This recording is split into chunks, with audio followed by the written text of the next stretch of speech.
আসসালামু আলাইকুম। তো বন্ধুরা, সবাই কেমন আছেন? আশা করি ভালো আছেন। আমি আর কাছে আপনাদের সাথে নতুন একটা রিয়াকশন ভিডিও নিয়ে। তো আজকের এই ভিডিওটাকে মিস করবেন না, কারণ আজকের এই ভিডিওটা অনেক ইম্পর্টেন্ট হতে যাচ্ছে।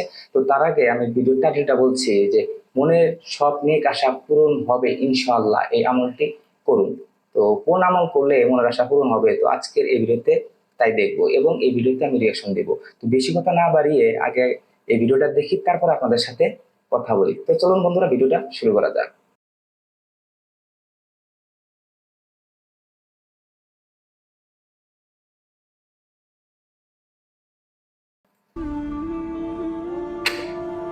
আলোর পথ।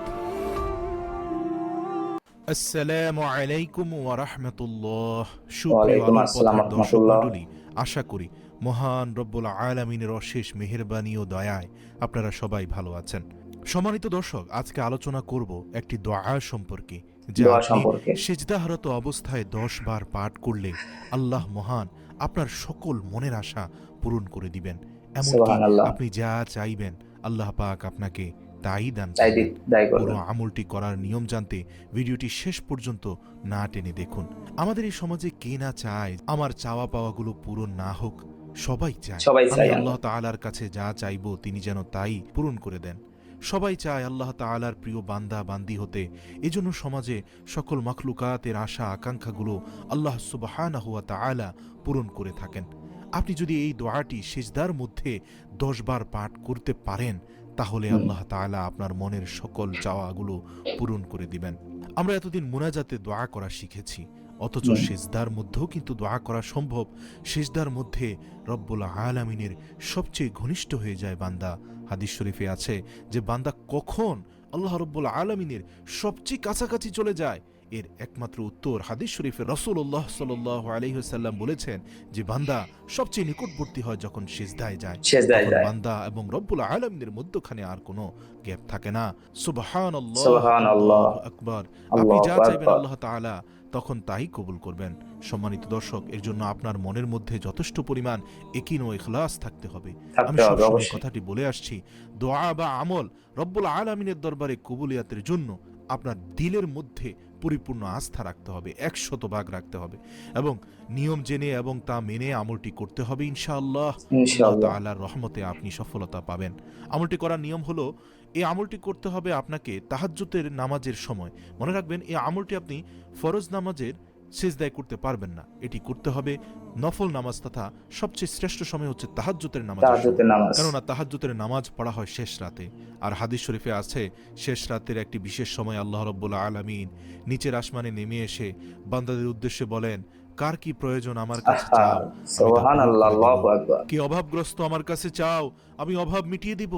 কে ঋণগ্রস্ত আমার কাছে চাও, আমি ঋণ পরিশোধ করার তৌফিক দান করব। আল্লাহু আকবার। আপনি আল্লাহু তখন আকবার। যদি তাহাজ্জুদের বিছানায় নামাজের দাঁড়িয়ে সিজদারত হয়ে রব্বুল আলামিনের দরবারে এই দোয়াটি 10 বার পাঠ করেন, আল্লাহ তাআলা আপনার মনের সকল ইচ্ছাগুলো পূরণ করে দিবেন ইনশাআল্লাহ। দোয়াটি হচ্ছে কোরআন শরীফেরই আয়াত, আমরা সবসময় মুনাজাতে পড়ে থাকি, রব্বানা আতিনা ফিদ ফিদ দুনিয়া দুনিয়া হাসানা। হে হাসানাতাও। রব, আপনি হে আমাদের রব, আপনি দুনিয়াতে আমার দুনিয়াতে কল্যাণ দান কল্যাণ করুন। দান করুন। ওয়াফিল আখিরাতে হাসানা। ইয়া আল্লাহ, আপনি আখিরাতেও আমাকে কল্যাণ দান করুন। ঠিক। ওয়াকিনা আযাবান নার। হে প্রভু, আপনি আমাকে জাহান্নামের আগুন থেকে বাঁচান। বাঁচান। সূরাতুল বাকারা 201 নম্বর আয়াত। আপনি তাহাজ্জুদের নামাজের ভিতরে সিজদারত অবস্থায়, প্রথম সিজদা হোক, দ্বিতীয় সিজদা হোক, প্রতি রাকাতেই হোক, সিজদার তাসবিহ পাঠ করে সিজদারত অবস্থায় এই দোয়াটি দিল থেকে খালেস নিয়তে চোখের পানি ছেড়ে দিয়ে 10 বার পাঠ করবেন। পাঠ করুন। 10 বার পাঠ করে আপনি নামাজ শেষ করে কয়েকবার আস্তাগফিরুল্লাহ, কয়েকবার দুরূদ শরীফ পড়ে তারপর আল্লাহর কাছে হাত তুলুন, দোয়া করবেন। ইনশাআল্লাহ, ইনশাআল্লাহ আপনি যা চাইবেন আল্লাহ পাক রব্বুল আলামিন আপনাকে তাই দান করবেন। পবিত্র কোরআনে বর্ণিত এই দোয়াকে সর্বশ্রেষ্ঠ দোয়া বলা হয়। হযরত মুহাম্মদ সাল্লাল্লাহু আলাইহি ওয়াসাল্লাম এই দোয়াটি সবচেয়ে বেশি করতেন। সুপ্রিয় দর্শক, দুনিয়াতে আল্লাহ তাআলার যত ওলি গাউস কুতুব রয়েছেন এবং আল্লাহ তাআলার নিকটতম বান্দা রয়েছেন, একমাত্র তাহাজ্জুদের নামাজ আদায়ের ফলে অতি তাড়াতাড়ি আল্লাহ তাআলার নিকটবর্তী পৌঁছানো সম্ভব হয়েছে। এই জন্য বেশি বেশি তাহাজ্জুদের নামাজ পড়বেন এবং নামাজের সিজদাহের মধ্যে এই কোরআনের আয়াতটি 10 বার পাঠ করার চেষ্টা করবেন ইনশাআল্লাহ। আর আপনি যদি তাহাজ্জুদের নামাজ আদায় করতে না পারেন, তাহলে যে কোনো সময় 2 রাকাত নফল নামাজ আদায় করবেন ও সিজদারত অবস্থায় এই দোয়াটি পাঠ করতে পারেন। ইনশাআল্লাহ আল্লাহ ইনশাআল্লাহ। আপনার দোয়া কবুল করে নেবেন এবং আপনার সকল চাওয়া, সকল অপূর্ণতা আল্লাহ সুবহানাহু ওয়া তাআলা পূরণ করে দিবেন। এই আমলটি আপনি কতদিন করবেন? আপনি আল্লাহর কাছে যেই আশা আকাঙ্ক্ষার কথা বলছেন, যে দোয়াগুলো করছেন, যতদিন পর্যন্ত না আপনার আশাগুলো পূরণ হয় ততদিন আপনি আমলটি করতে থাকবেন। তাহাজ্জুদ পড়তে না পারলে 2 রাকাত নফল নামাজ পড়ে হলেও আমলটি করতে থাকবেন। যখন দেখবেন আপনার আশা পূরণ হয়েছে, আপনি যা চেয়েছেন তা পেয়েছেন, তখন সাথে সাথে আমলটি বন্ধ না করে আপনি বেশি বেশি শুকরিয়া আদায় করবেন। নিঃসন্দেহে আল্লাহ কৃতজ্ঞ ব্যক্তিদের অনেক ভালোবাসেন, পছন্দ করেন এবং একাধিক দোয়ার জন্য। তো বন্ধুরা, আল্লাহ তাআলা বসে আছে যে বান্দা তুমি আমার কাছে কিছু চাও, মন থেকে চাও এবং বিশ্বাসের চাই, মানে বিশ্বাস করে চাইতে হবে যে আল্লাহ তাআলা আমাকে দিবেই, কারণ আল্লাহ তাআলা আমাকে সৃষ্টি করেছেন তার ইবাদত করার জন্য, আমি তার বান্দা।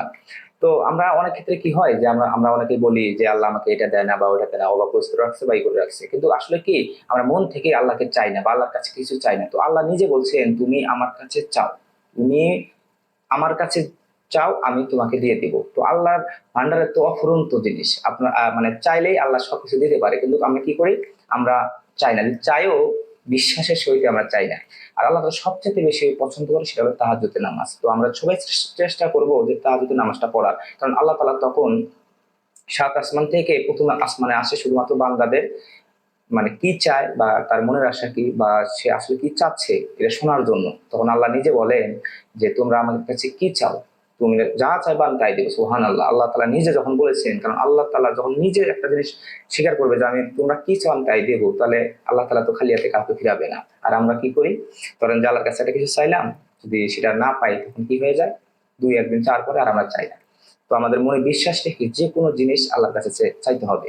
আর এটা বিশ্বাস রাখতে হবে যে আল্লাহ যখন আমাদের সৃষ্টি করেছেন, তো অবশ্যই আল্লাহ তাআলা আমার কথাটা শুনবেন। অবশ্যই আমরা নামাজ বন্দেগী করবো, নামাজের আর বিশেষ করে যখন আমরা সেজদায় যাই তখন আল্লাহ এটা বেশি পছন্দ করে, কারণ আমরা সেজদায় তার পায়ের নিচে পড়ে থাকি যে আল্লাহ আপনি আমার এটা কবুল করেন বা ওইটা কবুল করেন। অবশ্যই আমরা কি করতে হবে, সেজদার মধ্যে আমাদের সবকিছু চাইতে হবে, আমাদের 2 হাত তুলে না তুলে সেজদার মধ্যে যে কোনো জিনিস আপনার মনের আশা যেটাই হোক না কেন, আপনারা যে আমলটার কথা বললো ওই আমলটা করবেন, ইনশাআল্লাহ আপনি বিশ্বাস রাখেন এই আমলটার দ্বারায় আল্লাহ তাআলা অবশ্যই আপনার মনের আশা পূরণ করবে। কারণ আল্লাহ তাআলা বান্দাকে কখনোই নিরাশ করে না বা খালি হাতে ফিরাই দেয় না। তো অবশ্যই আপনারা আজকে থেকে এই আমলটি করার চেষ্টা করুন। তো এই ভিডিওটা আপনাদের কাছে কেমন লাগলো? যদি ভিডিওটা ভালো লেগে থাকে অবশ্যই ভিডিওতে একটা লাইক দিন, আর এরকম নতুন রিয়াকশন ভিডিও পেতে অবশ্যই চ্যানেলটি সাবস্ক্রাইব করুন। তো আজকের মতো আমি এখানে বিদায় নিচ্ছি। সবাই ভালো থাকবেন, সুস্থ থাকবেন, আল্লাহ হাফেজ।